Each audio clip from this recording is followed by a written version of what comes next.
dito sa Manila Bay Dolomite Beach nga po. Nagugulat itong ating mga namamasyal dahil ay bumubulwak nga po dito itong itong dagat, itong bumubulwak na nakikita natin ay nanggagaling po dito sa may drainage. Ito yung ginawa ng ating MMDA at ng DPWH po. So dito yan ikot ko lang po kayo para maklaro lang po. Ayan sila, sabi nila, ate ala ano yun, dito yan galing yung red na yan. Yan. Tapos drainage po yung nandyan. Kaya pag once na nagbuga ng tubig, so dito mismo yan sa dagat. Ayan na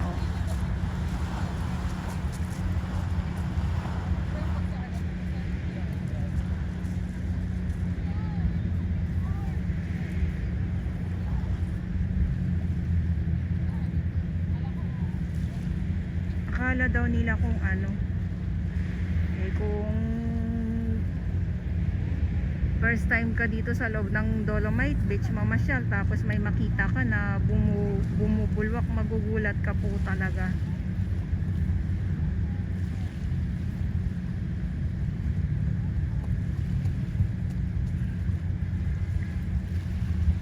Okay, so magandang umaga po sa inyong lahat.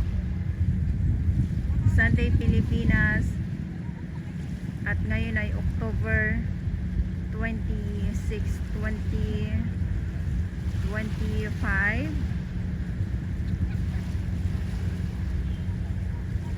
At syempre yung mga ibon ay piyesta pa din po dahil sa mga lamang dagat na dumadagsa. Patuloy na dumadagsa yung mga lamang dagat dito sa Manila Bay Dolomite Beach po. Kung mapapansin din po ninyo na mayroong mga iilan na mga kalat, yan naman po ay nililinis ng ating mga Manila Bay Warriors, Stero Rangers ng DENR, MMDA, DPS Mandaragat o naman sa Manila Yacht Club. At kung mapapansin ninyo na yung mga kumukulo na yan, ayan po ay isda po. Ayan, bubulwak po muli, magpapakawala po muli ng tubig. Ayan na shower kung shower.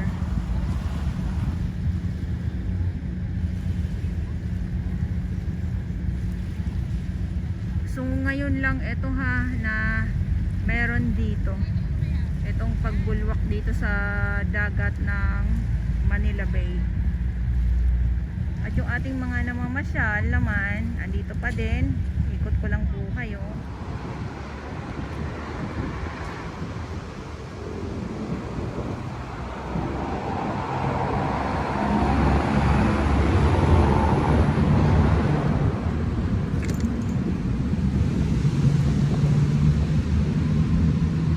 Lakad muna tayo dito ha. So ito yung entrance. Andito ang ating mga security guard at bawal po ang pagkain. Bawal ang mga inumin. So kung meron kayong lalagyanan ng mga water ng mga bottle ninyo, yung mga tumbler, ayan, pwede po yan. Pasok dito sa loob. Pero kung dito lang yun ang bibili sa labas ay bawal po. Okay? Paalala ko lang po dahil may mga viewers po tayo sa mga hindi po nakakaalam. Eh, inuulit-ulit ko din po. Oh, grabe. Tirik na tirik ang araw. Kaya hindi po kakayanin pag ganito na magtagal sa loob. So yung iba siguro ay pwede, lalo na kung gusto nyo ay talagang mag-ano kayo magbilad talaga kayo. Ay grabe na bilad na yon. So dito ayun yung view ay papunta sa may Mandamus office naman po sa nitong Dolomite Beach. At ganun pa din yung yung mga ibon na fiesta dito sa Dolomite Beach po.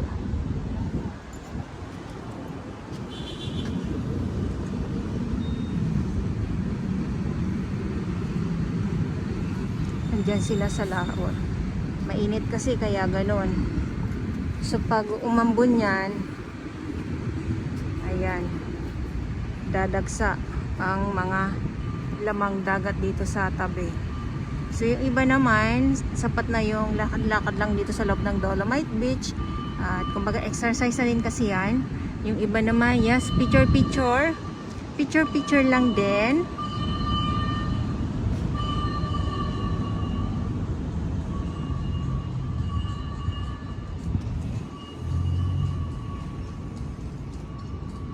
Dito muna tayo ng panandalian lamang. Okay. Yung mga ibon, talagang talagang nag-aabang sila ng mga isda ng kanilang makakain dito sa dalampasigan. Andiyan sila, ayan oh. Medyo malayo nga lang din tayo. Nasa laot na itong mga ibon. Hindi katulad nung nakaraang Saturday na talaga naman dagsa itong mga lamang dagat dito sa dalampasigan ng Dolomite Beach. Kaya gano'n na lang din, todo fiesta sila. Okay, so lakad tayo dito.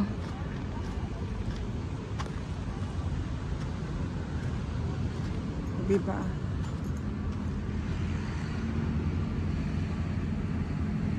Pag dito tayo, makulimlim, hindi gano'n kaliwanag. Pero pag inikot ko kayo dito, ay grabe.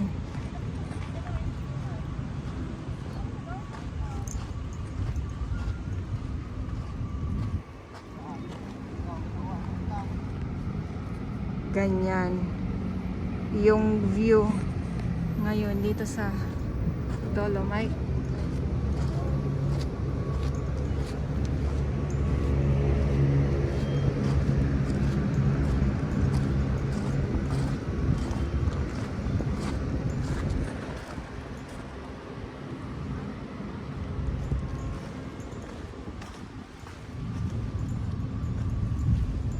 Mga tayo makikita.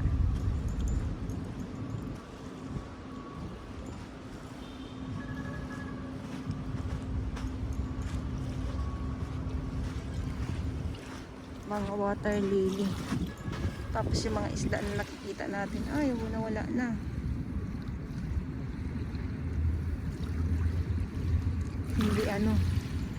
Hindi nagpakita sila ngayon.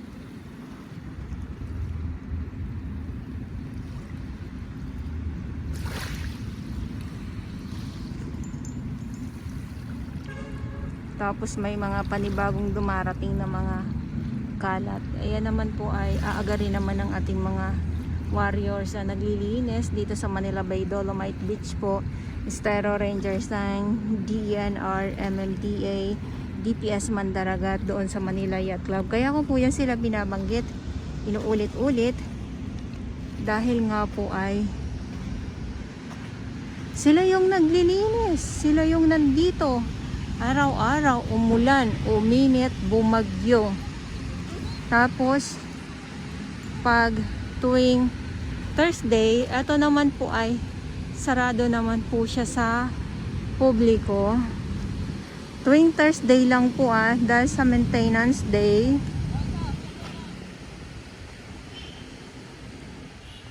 Dahil sa maintenance day.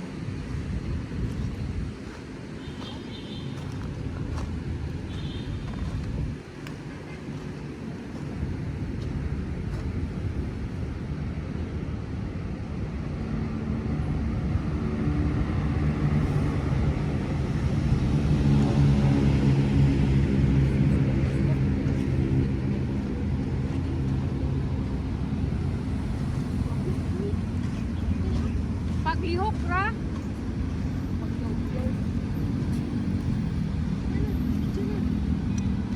Wala ko daw.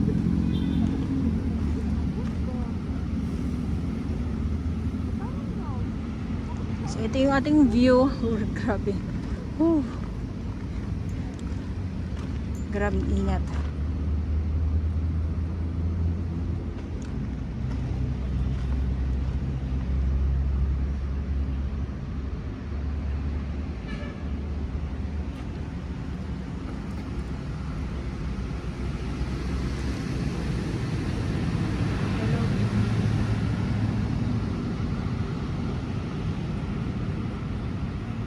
Okay, so ulitin ko lang po muli no sa mga baguhan na aking mga viewers, sa mga nagtatanong kung bukas na ba daw yung CR dito. So, hindi pa po. At eto yon. Tapos dun sa may kabila sa Mayat Club, hindi pa po siya bukas. At meron din naman po tayong Fort Talat dito sa mga hindi po nakakaalam.